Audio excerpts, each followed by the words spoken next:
I'm going to try to keep these intros a little short. Hi there, I'm your imaginary friend. This is going to be a reading of a chapter from Supernatural Horror in Literature by Howard Phillips Lovecraft. Howard Phillips Lovecraft, as you may know, was a little bit of a racist and a xenophobe, so keep your eyes out for anything of that nature.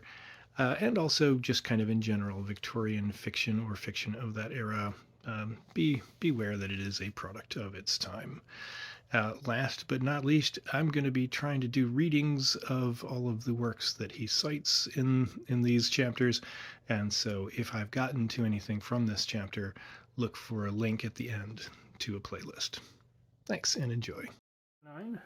The Weird Tradition in the British Isles. Recent British literature, besides including the 3 or 4 greatest fantasists of the present age, has been gratifying fertile in the element of the weird. Rudyard Kipling has often approached it, and has, despite the omnipresent mannerisms, handled it with indubitable mastery in such tales as The Phantom Rickshaw, The Finest Story in the World, The Recrudescence of Imray, and The Mark of the Beast. This latter is of particular poignancy. The picture of the naked leper priest who mewed like an otter, of the spots which appeared on the chest of the man that priest cursed, of the growing carnivorousness of the victim, and of the fear which horses began to display toward him, and of the eventually half-accomplished transformation of that victim into a leopard, being things which no reader is ever likely to forget. The final defeat of the malignant sorcery does not impair the force of the tale or the validity of its mystery. Lafcadio Hearn, strange, wandering, and exotic, departs still further from the realm of the real, and with supreme artistry of a sensitive poet, weaves fantasies impossible to an author of the solid roast beef type. His Fantastics, written in America, contains some of the most impressive ghoulishness in all literature, while his Kwaidan, written in Japan, crystallizes with matchless skill and delicacy the eerie lore and whispered legends of that richly colorful nation. Still more of Hearn's wizardry of language is shown in some of his translations from the French, especially from Gautier and Flaubert.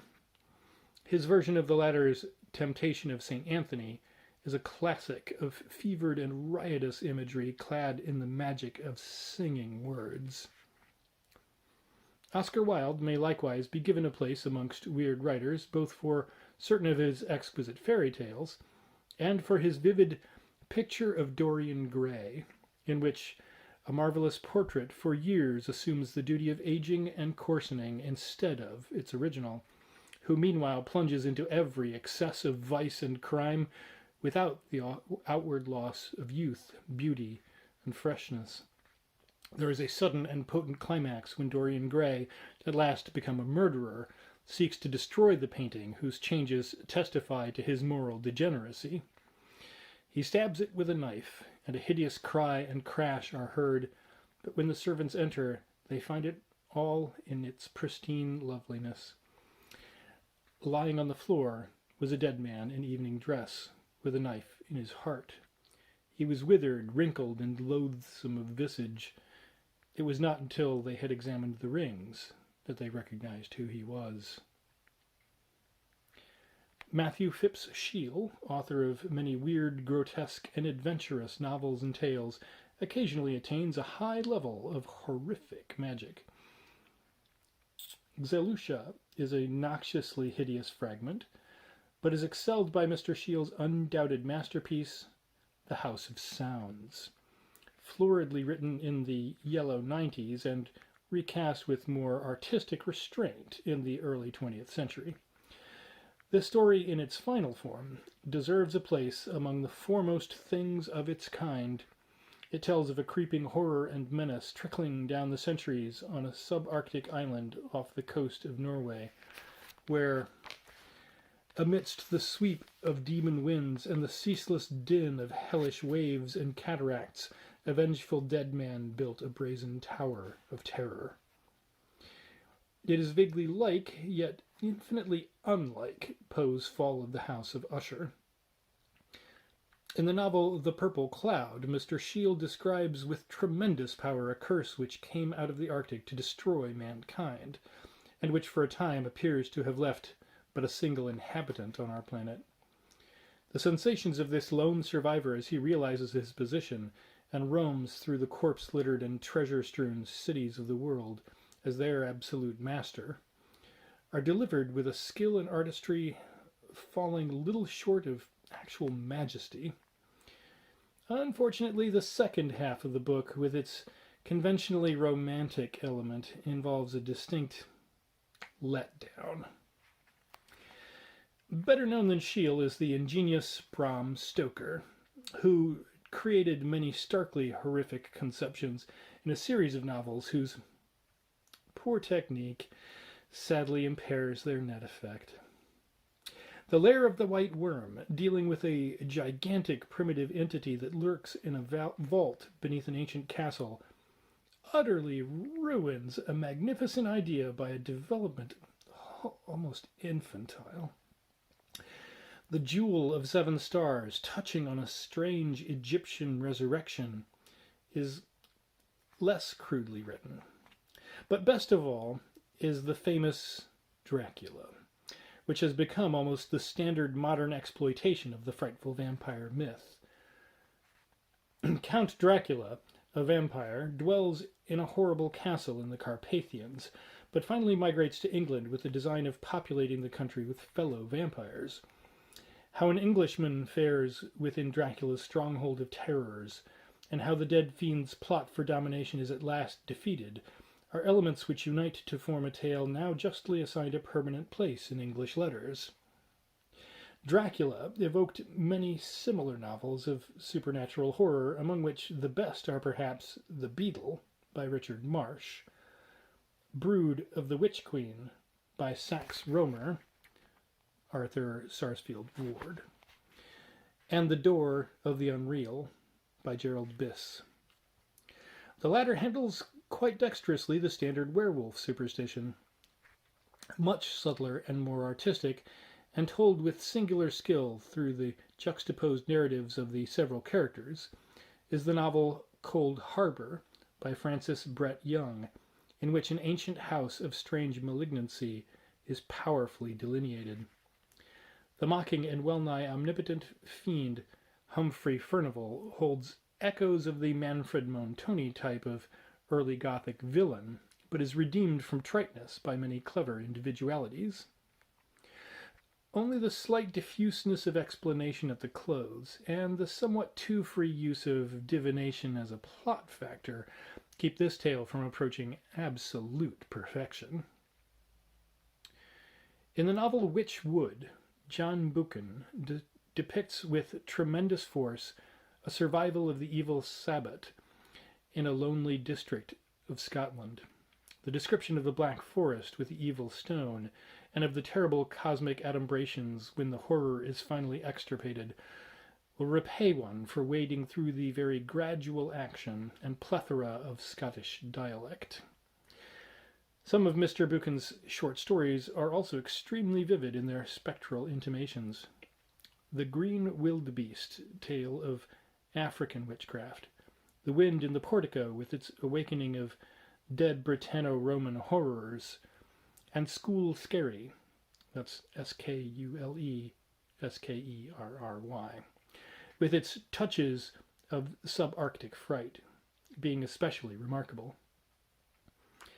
Clemence Housman, in the brief novelette The Werewolf, attains a high degree of gruesome tension and achieves to some extent the atmosphere of authentic folklore.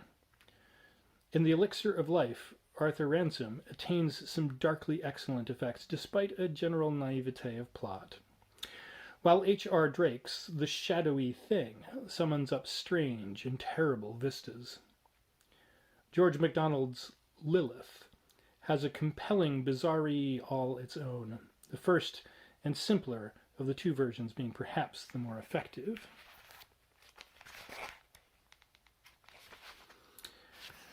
Deserving of distinguished notice as a forceful craftsman to whom an unseen mystic world is ever a close and vital reality, is the poet Walter de la Mare, whose haunting verse and exquisite prose alike bear consistent traces of a strange vision reaching deeply into veiled spheres of beauty and terrible and forbidden dimensions of being.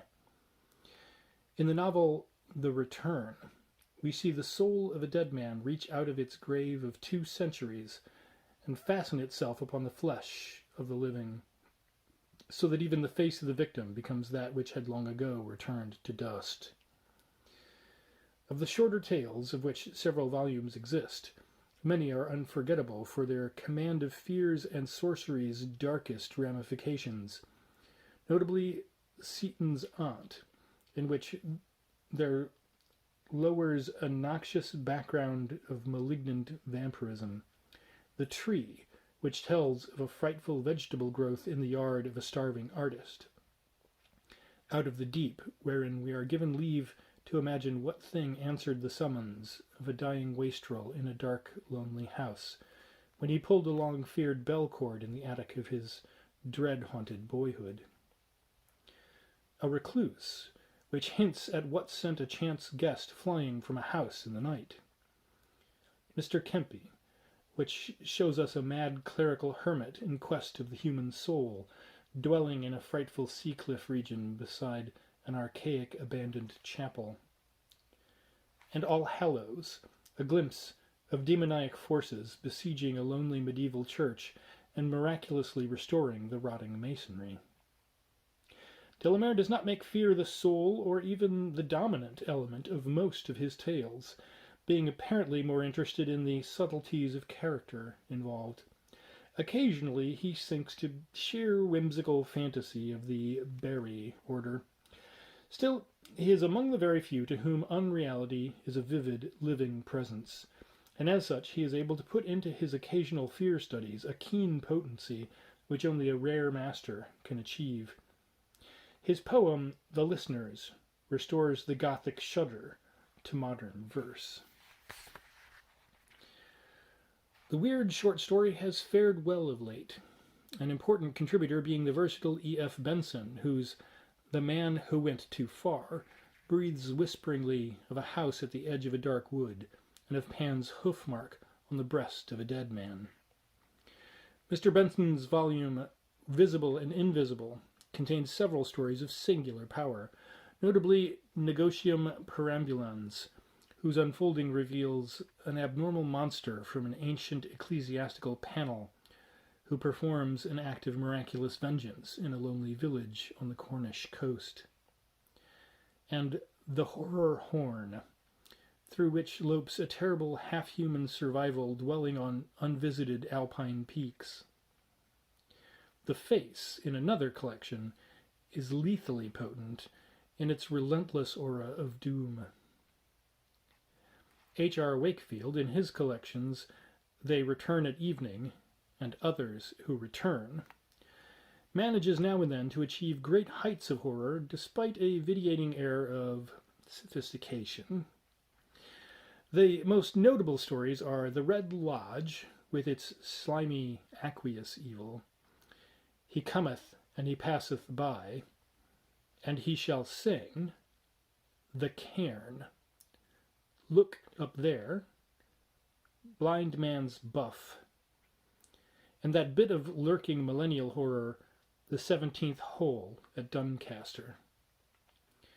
Mention has been made of the weird work of H.G. Wells and A. Conan Doyle. The former, in The Ghost of Fear, reaches a very high level, while all the items in 30 Strange Stories have strong fantastic implications. Doyle now and then struck a powerfully spectral note, as in The Captain of the Pole Star, a tale of Arctic ghostliness, and Lot number 249, wherein the reanimated mummy theme is used with more than ordinary skill. Hugh Walpole, of the same family as the founder of Gothic fiction, has sometimes approached the bizarre with much success. His short story Mrs. Lunt carrying a very poignant shudder. John Metcalfe, in the collection published as The Smoking Leg, attains now and then a rare pitch of potency. The tale entitled The Badlands, containing graduations of horror that strongly savor of genius. More whimsical and inclined toward the amiable and innocuous fantasy of Sir J. M. Barrie are the short tales of E. M. Forster, grouped under the title of The Celestial Omnibus. Of these, only one, dealing with a glimpse of Pan and his aura of fright, may be said to hold the true element of cosmic horror. Mrs. H. D. Everett, though adhering to very old and conventional models, occasionally reaches singular heights of spiritual terror in her collection of short stories. L. P. Hartley is notable for his incisive and extremely ghastly tale, A Visitor from Down Under. May Sinclair's Uncanny Stories contain more of traditional occultism than of that creative treatment of fear which marks mastery in this field, and are inclined to lay more stress on human emotions and psychological delving than upon the stark phenomena of a cosmos utterly unreal. It may be well to remark here that occult believers are probably less effective than materialists in delineating the spectral and the fantastic, since to them the phantom world is so commonplace a reality that they tend to refer to it with less awe, remoteness, and impressiveness than do those who see it as an absolute and stupendous violation of the natural order. Of rather uneven stylistic quality, but vast occasional power, is in its suggestion of lurking worlds and beings behind the ordinary surface of life, is the work of William Hope Hodgson, known today far less than it deserves to be. Despite a tendency toward conventionally sentimental conceptions of the universe and of man's relation to it and his fellows, Mr. Hodgson is perhaps second only to Algernon Blackwood in his serious treatment of unreality. Few can equal him in adumbrating the nearness of nameless forces and monstrous besieging entities through casual hints and insignificant details, or in conveying feelings of the spectral and the abnormal in connection with regions or buildings. In The Boats of the Glen Carrig, 1907, we are shown a variety of malign marvels and accursed unknown lands as encountered by the survivors of a sunken ship. The brooding menace in the earlier parts of the book is impossible to surpass, though a letdown in the direction of ordinary romance and adventure occurs towards the end. An inaccurate and pseudo-romantic attempt to reproduce 18th century prose detracts from the general effect, but the really profound nautical erudition everywhere displayed is a compensating factor. The House on the Borderland, 1908, perhaps the greatest of all Mr. Hodgson's works, tells of a lonely and evilly regarded house in Ireland which forms a focus for hideous otherworld forces and sustains a siege of blasphemous hybrid anomalies from a hidden abyss below. The wanderings of the narrator's spirit through limitless light years of cosmic space and kalpas of eternity, and its witnessing of the solar system's final destruction, constitute something almost unique in standard literature. And everywhere there is manifest the author's power to suggest vague, ambushed horrors in natural scenery. But for a few touches of commonplace sentimentality, this book would be a classic of the first water. The Ghost Pirates, 1909, regarded by Mr. Hodgson as rounding out a trilogy with the two previously mentioned works, is a powerful account of a doomed and haunted ship on its last voyage, and of the terrible sea devils of quasi-human aspect, and perhaps the spirits of bygone buccaneers, that besiege it, and finally drag it down to an unknown fate. With its command of maritime knowledge and its clever selection of hints and incidents suggestive of latent horrors in nature, this book at times reaches enviable peaks of power. The Nightland, 1912, is a long-extended, 538 pages, tale of the Earth's infinitely remote future, billions of years ahead after the death of the sun.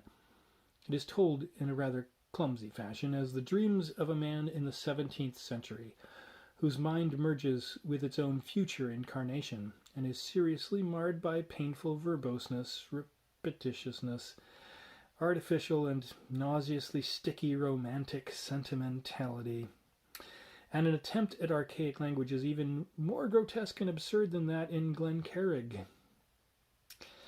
Allowing for all its faults, it is yet one of the most potent pieces of macabre imagination ever written. The picture of a night-black dead planet with the remains of the human race concentrated in a stupendously vast metal pyramid and besieged by monstrous, hybrid, and altogether unknown forces of the darkness is something that no reader can ever forget. Shapes and entities of an altogether non-human and inconceivable sort, the prowlers of the black, man-forsaken, and unexplored world outside the pyramid, are suggested and partly described with ineffable potency, while the night landscape, with its chasms and slopes and dying volcanism, takes on an almost sentient terror beneath the author's touch. Midway in the book, the central figure ventures outside the pyramid on a quest through death-haunted realms untrod by man for millions of years, and in his slow, minutely described day-by-day progress over unthinkable leagues of immemorial blackness, there is a sense of cosmic alienage, breathless mystery, and terrified expectancy unrivaled in the whole range of literature. The last quarter of the book drags woefully, but fails to spoil the tremendous power of the whole. Mr. Hodgson's later volume, Carnacki the Ghost Finder, consists of several longish short stories published many years before in magazines. In quality, it falls conspicuously below the level of the other books. We here find a more or less conventional stock figure of the infallible detective type, the progeny of M. Dupin and Sherlock Holmes, and the close kin of Algernon Blackwood's John Silence, moving through scenes and events badly marred by an atmosphere of professional occultism. A few of the episodes, however, are of undeniable power and afford glimpses of the peculiar genius characteristic of the author. Naturally, it is impossible in a brief sketch to trace out all the classic modern uses of the terror element.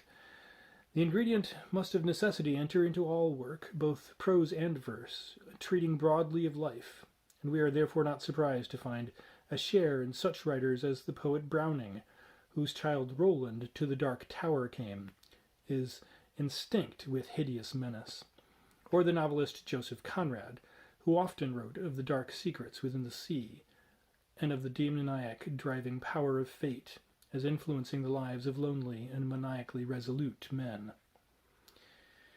Its trail is one of infinite ramifications, but we must here confine ourselves to its appearance in a relatively unmixed state, where it determines and dominates the work of art containing it.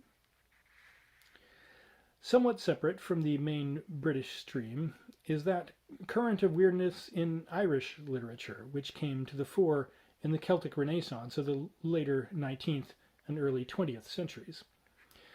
Ghost and fairy lore have always been of great prominence in Ireland, and for over 100 years have been recorded by a line of such faithful transcribers and translators as William Carleton, T. Crofton Croker, Lady Wilde, mother of Oscar Wilde, Douglas Hyde, and W.B. Yeats.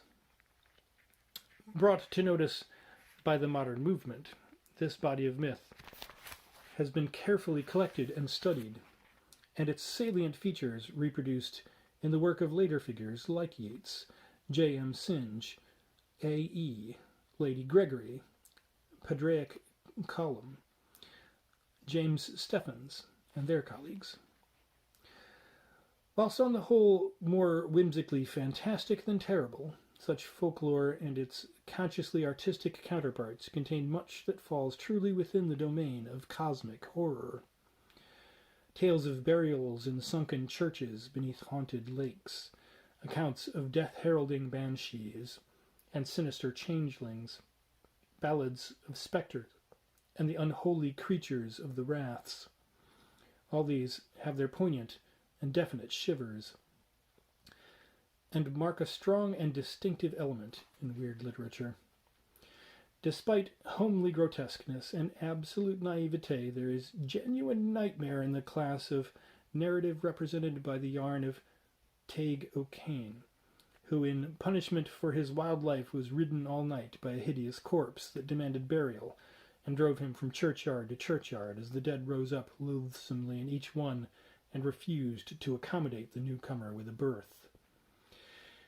Yeats, unfortunately, the greatest figure of the Irish revival, if not, Yeats, undoubtedly the greatest figure of the Irish revival, if not the greatest of all living poets, has accomplished notable things both in original work and in the codification of old legends.